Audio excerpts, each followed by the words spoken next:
A new report from the Daily Poster details how corporate interests continued to benefit former White House Chief of Staff and Chicago Mayor Rahm Emanuel after he left office in the Windy City and became a cable news talking head. This after financial disclosures that Emanuel was required to file as President Biden's nominee for Ambassador of Japan revealed new information. Here with us to discuss is founder of the Daily Poster and friend of the show, David Sirota. David, welcome. Thank you. Thanks for having me. Always a pleasure to talk Rahm Emanuel. Can you lay out some of the details of the income stream that Rahm was seeing while he was going on cable news, telling the American public what they ought to think about the corporations who were funneling that stream of income his way?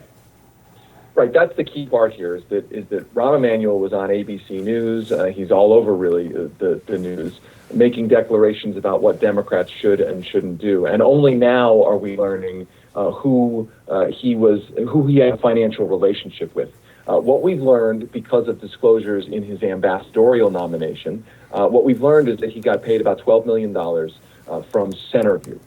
Centerview Partners is a Wall Street firm that advises corporations on deals. And what we found in our reporting at the Daily Poster is that Rahm Emanuel was making, for instance, declarations deriding Medicare for all, as an example, while, for instance, Centerview was working with major pharmaceutical companies that have been lobbying against Medicare for all, Gilead and others. Rahm Emanuel was also making all sorts of declarations deriding a Green New Deal, while Centerview was working on deals in the fossil fuel industry. And to go back to healthcare for a second, separate from the Centerview situation, Rahm Emanuel was also being put on the board of a company whose business is about private Medicare plans, private Medicare insurance plans. So the point here is that the viewers who were hearing Emanuel's comment about what Democrats should and shouldn't do were not being told that Rahm Emanuel also happened to have major lucrative financial relationships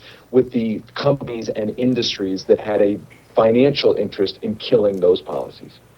Shouldn't ABC have disclosed to viewers that this was the situation? Maybe they didn't know about it. Maybe, but it's sort of a journalism ethics issue on their part, isn't it? Well, certainly, and it's unclear what they actually knew. We are only learning about this now because Emanuel is disclosing this. He has to disclose this in his disclosures for his ambassadorial nomination. So we're only learning that now. But you can see in those records and then compare them to Centerview's clients, what he was saying on a timeline from when Centerview was working on various deals. And we're talking about multi-billion-dollar deals here, right? We're not talking about little deals. We're talking about major deals. And of course, Rahm Emanuel being paid $12 million, that's a major, major payout. And can you talk a little bit about the work that he was doing here? Because you're increasingly starting to see some of these higher profile politicians. Eric Cantor did some of it, but deal makers like Rahm Emanuel have figured out this as an interesting way to make revolving door income. He did it very briefly in the late 90s between his stint in the Clinton White House and then running for Congress as a pro-war candidate in 2002. You know, he took just a couple years off of public life and connected all of these people that he met in public life and then extracted money out of those deals. How significant kind of an income source is this becoming for public officials, and what influence does it have on policymaking? It's a great question, and the problem is it's shadowy. We don't really know. I can add to the list there Ken Salazar as an example, who went out of government as Interior. He was Interior Secretary, was a senator, Interior Secretary, went out of government, became a fossil fuel industry lawyer, now is back in government as an ambassador in Mexico, which is a major fossil fuel country. So this is a huge, long-running phenomenon, and it remains unclear what these people are doing. Now, we can take a guess. When it comes to Emanuel and Centerview advises, for instance, on mergers and acquisitions.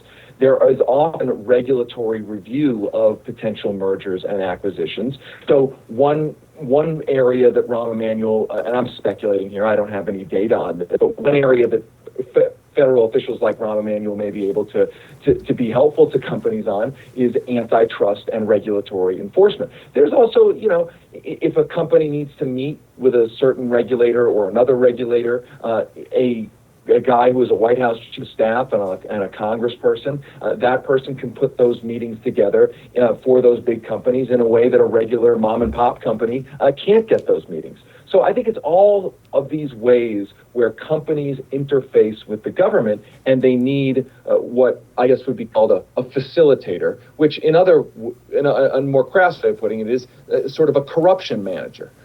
Right. You're also paid by for your Rolodex, and so if you're White House chief of staff, if you're a member of the House Democratic leadership, you have CEOs coming in and out of your office all the time, needing something from you, and so you're piling up chits left and right, and you're maintaining relationships, you're keeping those contacts, and introductions to the right people, right? Kind of thing. That's exactly what they pay for. Yeah.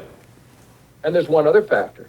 There's the other side where members of Congress or former members of Congress can get access to information about what's going on in Congress from their former colleagues, non-public information that is useful to companies. I mean, we know that there's an entire political intelligence industry out there now, which that's their whole business, is getting information out of committees, out of the granular details of legislation before the wider public knows those details, so companies can make decisions before the information is public. And there's a question about how much of that should be allowed, how much of that shouldn't be allowed. But again, it just goes back to the fact that having somebody, as you allude to, having somebody who was a former White House chief of staff, a longtime member of Congress, being able to open their Rolodex and essentially monetize those contacts for companies, that is a very lucrative thing. Now, the question is how much of it should be allowed? That's the big question. And last question, any chance he goes down? I suspect he won't get many Republican votes because he's known as such a partisan warrior. So he would need every Democrat. If that's the case, maybe he can squeeze out a Republican or two. Is there enough will in the Senate to say, what, we're not all invested in Rahm Emanuel, having a satisfying end to his career? Right. I mean, and let's be clear. I mean, him having to leave office, the Chicago mayor's office, he left office in disgrace after, the police murder of a teenager. That happening to him, where the video was suppressed, a huge scandal, and now it's sort of this kind of soft corruption that's come out. And then him being rewarded for that, first with a nomination to an ambassadorship, and then potentially with the Senate, a Democratic Senate, voting him through. I mean, it's kind of mind-boggling. It's kind of a really sad commentary on the normalization of corruption in politics. But I think there is a chance that a handful of Democrats may say, listen, we're not voting for this kind of nominee. And he does have real enemies in the Senate. Now, can he find enough Republicans to overcome a couple of Democrats who might say, we're not doing this? That's the big question. Yeah, Rahm is the rare figure who has managed to be unpopular with just about everyone, left, right, center, citizens of Chicago. Anyway, keeps rising. and the hosts of Rising and our guests. David, thanks so much for being with us. We appreciate it. Thank you. Thanks to both of you. We'll have more Rising after this. Stick with us.